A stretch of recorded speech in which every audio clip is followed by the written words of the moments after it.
everyone. So my name is Rina. I'm Dashni. And we are from MYBreakthrough.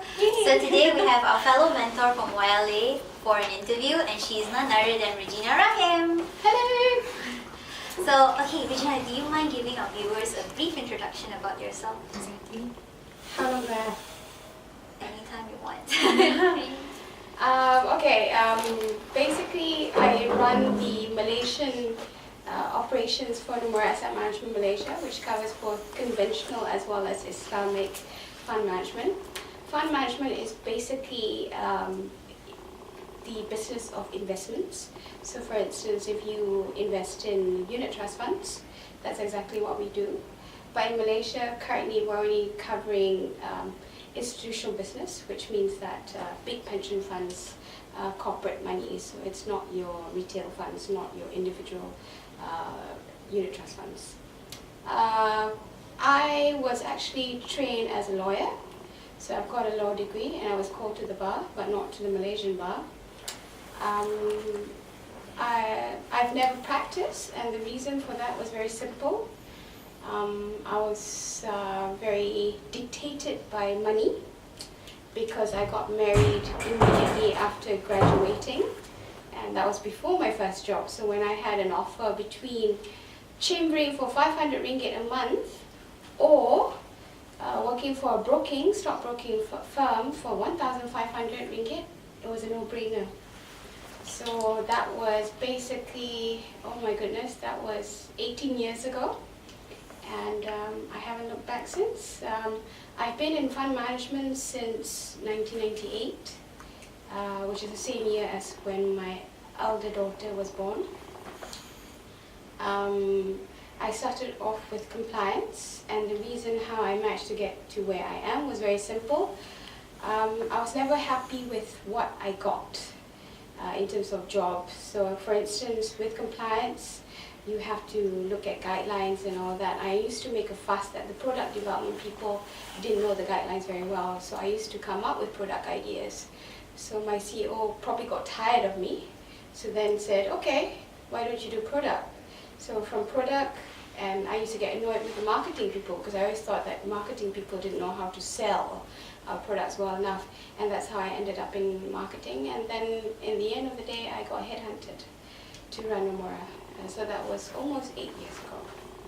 So in my spare time, I like to run. I'm not very good at it. I like to improve, and I think there's always room for improvement. So the aim for the year is to go below 2 hours for my half marathon. I've got 2 kids, one is 16 and one is 12.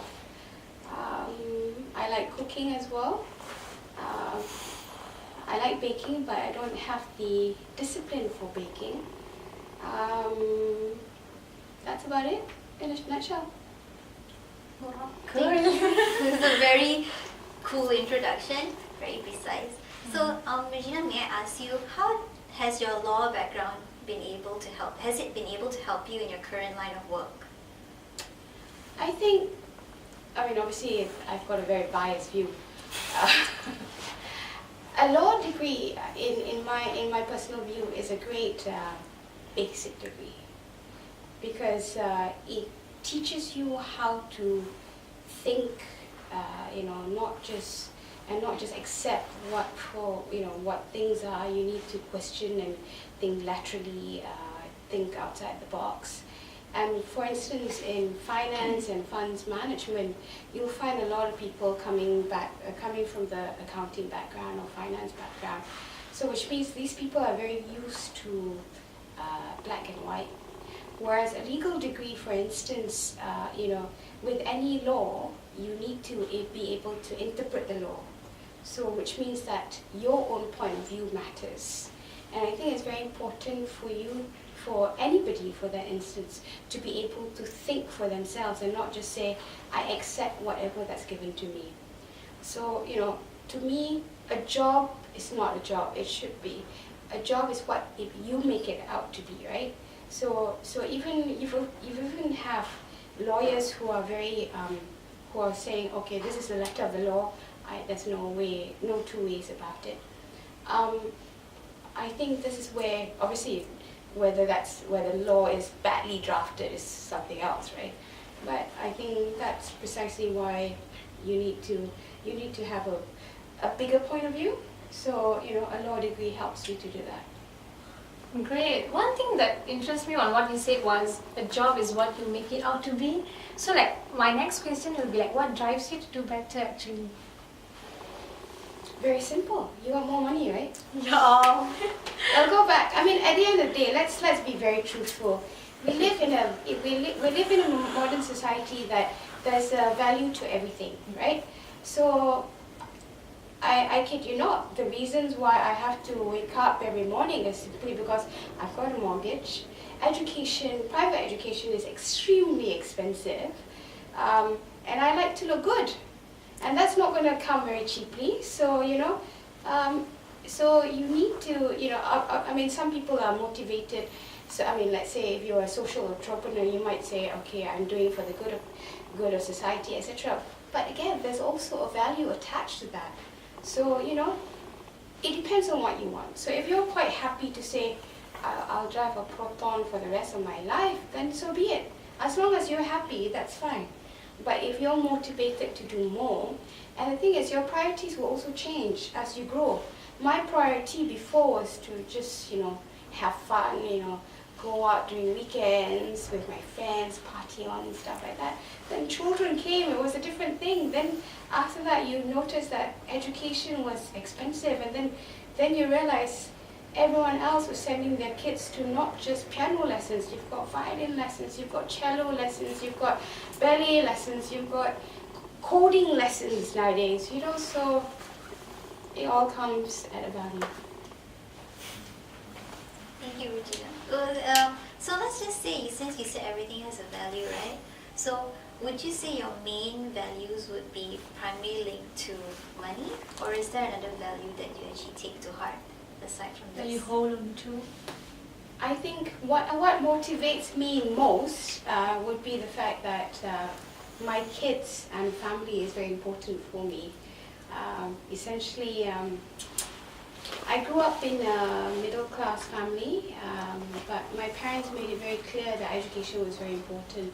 So my father made it very clear to me from very, very young that scholarships are meant for people who really truly deserve it, the poor. So he saved up and made it very clear that he was going to put me through all the way to whatever level of tertiary that I wanted. So I would like to do the same with my kids, and unfortunately nowadays education is expensive. So, apart from normal education, I need to make sure that they're also well versed in Mandarin, they're numerical, that they are able to do sports, that they're able to play a few musical instruments, etc. To give them a very, wholesome kind of upbringing. So yes, I'm very, very much driven by my kids, and I also would like to give back to my parents. So they're both retired, but at the same time, it would be nice for me, and which I do regularly, is to give them holidays, or obviously you've got the monthly allowance, etc. But for you to say thank you, parents, for giving me the opportunity, so I like to do that, and I would also like to give back to society, because there's so many people, even within KL, who just don't have the opportunities, right? So I think everyone has a role to play to actually giving back to society, and that's why I like the YLE program, because it's paying it forward. Good. So okay, how about what kind of resources that you search in order to find inspiration or motivation? It can be like books, videos, or people in your way. Okay, obviously I'm old school, so I tend to read a lot of books. For me, a great source of in terms of leadership and stuff like that, I like to read the Harvard Business Review, for instance. That's very useful because I think no matter where you are, there's always room for improvement. I definitely profess there's a lot more that I can learn, because the thing about management is that the fact is you're actually having to manage people.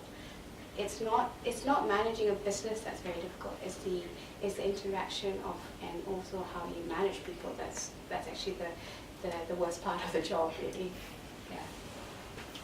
So okay, Rejina, if you have one word to describe yourself, what would it be and why? Thankful. I'm very thankful for the fact that I think I've been very lucky, in the sense that I was born in the right family, I was born in the right time. Because when I entered fund management, I think there were very few of us. So in fact, in the funds management industry right now, a lot of my ex-colleagues are running the other competitor firms. So it's all very friendly and it's nice. And for instance, I'm very proud to say that the guidelines for unit trust funds, I actually helped co-write that. I do a lot of industry work and all that. Things like that would not have happened if I was, in a different country or a more developed market, for instance. I'm very blessed to have very good children who motivate me. I'm very blessed to have a husband that's very supportive of my career, because I think, when people say, oh, how do women in Malaysia do it and stuff like that, you must remember, infrastructure is very, very important. And I, of course, am very thankful to my maid, who's been with me for 12 and a half years, Yeah.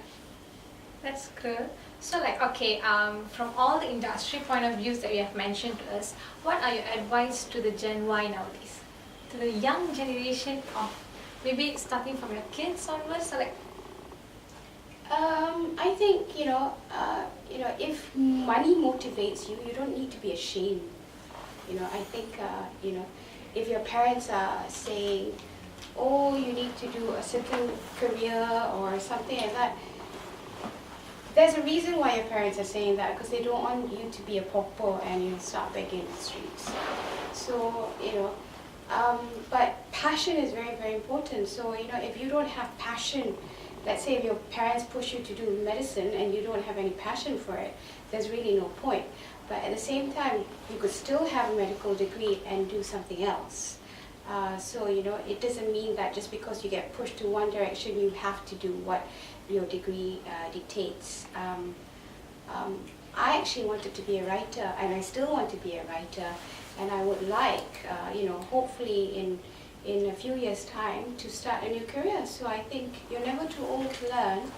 So, so don't be discouraged if you've got people who are not, if your family is not supportive of what you want to study. Cool. You are never too old to learn. So that's all for those controllers out there. We have Miss Rejina here today. So I'd like to end our My Breakthrough session today with Rina. And thank you, Miss Rejina, for joining us. You're very welcome. Thank you so much. So I hope those controllers out there get an insider view of us. And then till then, bye. Bye. Bye.